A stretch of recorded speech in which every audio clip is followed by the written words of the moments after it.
European union ने हमले की निंदा की है। ज्यादातर यूरोपियन यूनियन देश अमेरिका के खिलाफ हैं। यूरोपियन यूनियन देशों का अमेरिका का खिलाफ होना यह सिर्फ पोस्चरिंग है या उसके अलावा इसका कोई सिग्निफिकेंस, कोई इफेक्टिव सिग्निफिकेंस भी है? मनीष झा, देखिए, वो सीक्रेट गेम्स एक बहुत अच्छी वेब सीरीज थी जिसमें एक डायलॉग था कि सब मारे जाएंगे बस त्रिवेदी बचेगा। उसको आप यहाँ पर लगा दीजिए। मुझे गद्दाफी बार बार याद आते हैं। उन्होंने कहा था कि सबका नंबर आएगा, तो आज मादुरो का नंबर आया, बचेगा कोई नहीं। देखिए, सीधी सी बात है, अमेरिका तय करेगा कि लैटिन अमेरिका में कौन प्रधानमंत्री बनेगा, कौन राष्ट्रपति बनेगा। और ये मसला केवल लैटिन अमेरिका तक नहीं है, ये दुनिया के तमाम देशों में है कि ट्रंप या व्हाइट हाउस में बैठने वाले अमेरिकी राष्ट्रपति को जिसका चेहरा पसंद नहीं आएगा उनके खिलाफ वो इसी तरह का ऑपरेशन करेंगे। अब देखिए, यहाँ लॉजिक क्या है कि ये नार्को टेररिस्ट है। अच्छा है, सीरिया के जो राष्ट्रपति आए हैं वो कौन सा जो यूपीएससी का एग्जाम पास करके गए हैं, या वो कौन सा जो है भारी बहुमत से जीत कर गए हैं? वो तो अलकायदा और आईएसआईएस के टेररिस्ट ही थे ना। तो मादुरो और सीरिया के राष्ट्रपति अहमद अल-सारा, दोनों को देख लीजिए, दोनों में से पूरी दुनिया के लिए कौन ज़्यादा खतरनाक है। लेकिन ट्रंप उनसे गले मिल रहे हैं, ट्रंप उनको यूएन के प्लेटफॉर्म पर भाषण देने के लिए दे रहे हैं, लेकिन मादुरो को आप कह रहे हैं कि हम इसके ऊपर मुकदमा चलाएंगे। सीधी सी बात है कि अमेरिका ने जो साख 15 अगस्त 2021 को काबुल में तालिबान के खिलाफ की बात को एक्सटेंड कर देता हूं, रिस्टोर कर लिया है। अच्छा, वो मतलब आप ये कह रहे हैं कि अफगानिस्तान में जो थू-थू हुई थी अमेरिका की, वहां एक तरीके से अपनी इज्जत की जो धज्जियां उड़ती हुई अमेरिका ने देखी थी, उसको रिस्टोर करने का काम किया है। इससे image as a country restore हुई है, या असल में थ्रेट परसेप्शन अमेरिका को लेकर और बढ़ गया पूरी दुनिया का? इस पर अशोक सज्जनहार साहब आपके पास आऊंगा कमेंट लेने के लिए, लेकिन उससे पहले वेनेजुएला के साथ कौन खड़ा हुआ है, कौन कौन दिखाई दे रहा है, और इनमें से कोई इफेक्टिवली भी खड़ा होगा या फिर तिजारत वाले, हित वाले, स्वार्थ वाले ये रिश्ते हैं, उसके बियॉन्ड कुछ नहीं? पहले तो रशिया देखिए, तेल, हथियार और उसके अलावा राजनीतिक समर्थन भी मादुरो का, यहां तक तो बात रही। आगे देखिए जरा, और कौन? चीन, ये भी कर्ज देने के मामले में एक कुल जो देश है आप जानते हैं 195 देश, उनमें से 193 को यूनाइटेड नेशन एक्नॉलेज करता है, यूनाइटेड नेशन उनको मानता है, उनको एहतराम करता है कि आप देश हैं, लेकिन कुल 195, उनमें से 174वां नंबर जिस देश का है उसको जाहिर है कर्ज उसके लिए बहुत महत्वपूर्ण है। जहां सबसे बड़े तेल भंडार हैं पूरी दुनिया में, अमेरिका से 5 गुना ज्यादा तेल, लेकिन जहां सैंक्शंस लगे हुए हैं वहां की हालत खराब है, तो उनको कर्ज चाहिए। चाइना कर्ज देता है, हालांकि उसका डेट ट्रैप वाला हिसाब भी आपको मालूम है। निवेश के मामले में भी चाइना वहां पर काम कर रहा है। अमेरिका विरोधी लाइन लेने के मामले में भी चाइना काम कर रहा है। ईरान जो है वो भी तेल के मामले में पार्टनर है, टेक्निकल मदद देने के मामले में भी साथ दे रहा है। प्रतिबंधों में, सैंक्शंस के मामले में एक जैसा दर्द है, इसलिए साथ दिया जा रहा है। क्यूबा, सुरक्षा, खुफिया और राजनीतिक सहयोग। निकारागुआ, विचारधारात्मक समर्थन। बोलीविया, वामपंथी गठजोड़। तुर्की, व्यापार और कूटनीतिक समर्थन। सीरिया, अमेरिका विरोधी मोर्चे के संदर्भ में यहां पर भी मानसिकता के वो वाले थ्रेट्स आपस में मिलते। लेकिन इसके अलावा क्या कहीं पर ऐसा भी कि किसी को यह बात इतनी बुरी लगे कि वो मैदान में आने की सोचे मादुरो के समर्थन में अमेरिका के खिलाफ? अशोक सज्जनहार साहब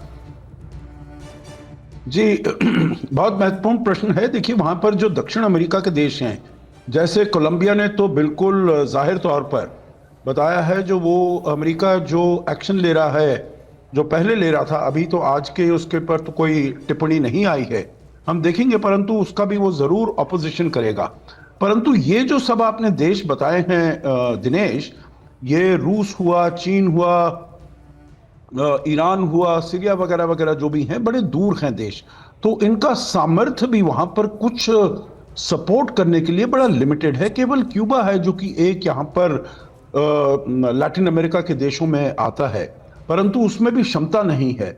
तो मैं ये कहूंगा, जो चाहे वो आइडियोलॉजिकल तरीके से कोई इनको सपोर्ट करना चाहे, कोलंबिया जरूर करेगा, ब्राजील जरूर करेगा। ब्राजील बिल्कुल ऑपोजिशन में है, और आप देखते हैं जो अमेरिका और ब्राजील के जो संबंध हैं वो वैसे ही बहुत ही तलखियत में पड़े हुए हैं।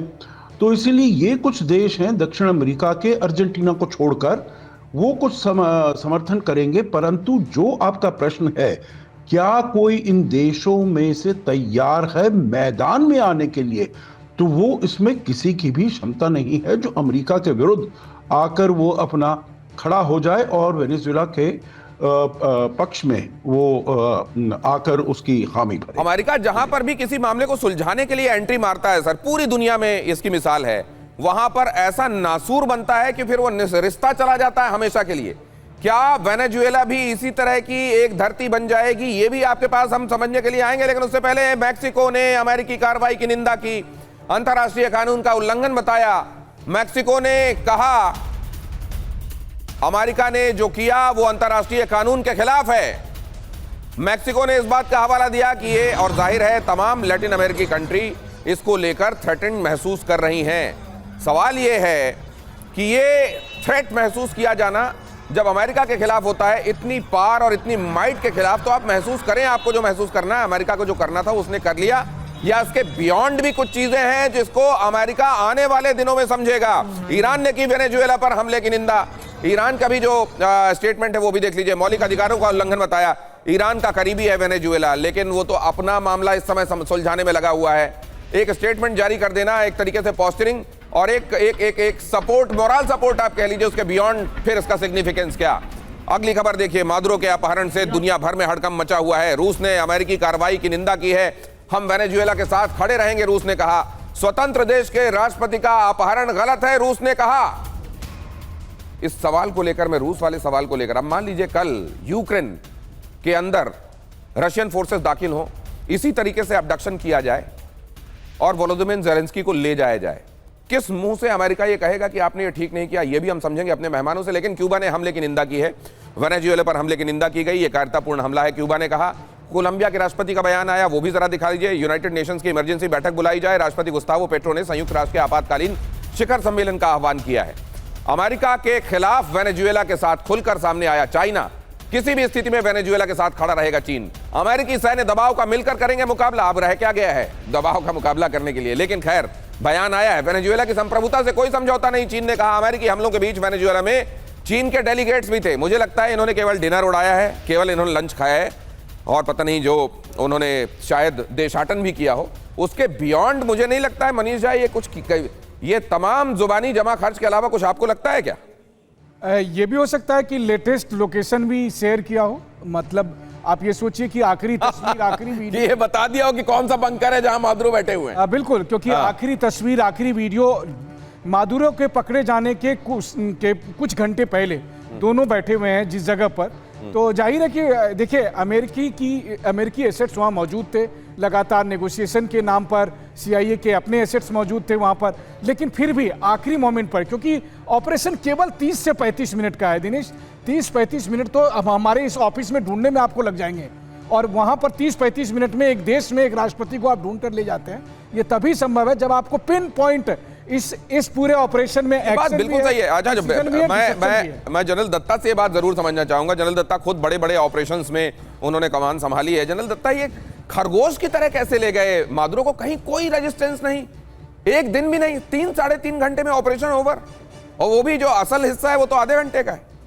बिल्कुल दिनेश, देखिए ऐसा है, ये ऑपरेशन बड़ा डेलिबरेटली इसको प्लान किया गया है विद प्रिसीजन। इनके जो अमेरिकन स्पेशल फोर्सेस हैं, कोवर्ट ऑपरेटिव्स हैं, ये ऑलरेडी वेनेजुएला के अंदर मौजूद थे। ये हर एक मूवमेंट, हर एक लोकेशन की इनको जानकारी थी।